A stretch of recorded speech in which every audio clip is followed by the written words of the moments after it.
അതുകൊണ്ട് ഈ ജഡ്ജ്മെന്റിന്റെ പണി തൽക്കാലം നിർത്തിവെച്ച് സംഘാടകരുടെ പണി നമ്മളൊക്കെ എടുക്കുക. അയാൾ നന്നാവില്ല, ഇയാൾ ശരിയാവില്ല, അങ്ങനെ ചില ആൾക്കുണ്ട്. ആരെ കുറിച്ചും വിധി എഴുതും. അയാള് പൈസന്റെ ആളാണ്, ഇയാള് നേതാക്കളപ്പരം ഫോട്ടോ എടുക്കണം എന്ന് വിചാരിക്കുന്ന ആളാണ്, ഇയാൾ സ്റ്റേജിന്റെ ആളാണ്. ഇങ്ങനെ എല്ലാരെ കുറിച്ചും മൂപ്പർക്ക് അഭിപ്രായം ഉണ്ടാവും. മൂപ്പരെ കുറിച്ച് ഒരു അഭിപ്രായം ഉണ്ടാവും. അതെന്താ? എനിക്ക് പിന്നെ ഉസ്താദെ ഒരാളെ കണ്ടാൽ തന്നെ തിരിയുമെന്ന്. അയ്യോ, ഭയങ്കര സംഭവം.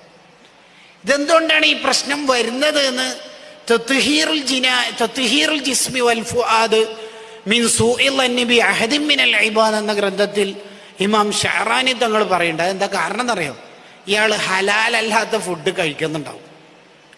ഹലാലല്ലാത്ത ഫുഡ് കഴിച്ചാൽ ആരെ കുറിച്ചും മൂപ്പർക്ക് നല്ല വിചാരം ഉണ്ടാവില്ല, എല്ലാരെ കുറിച്ചും മോശം വിചാരമായിരിക്കും. ഓ, ഇപ്പൊ സജീവമായിട്ട് വന്നൊരു പരിപാടിയൊക്കെ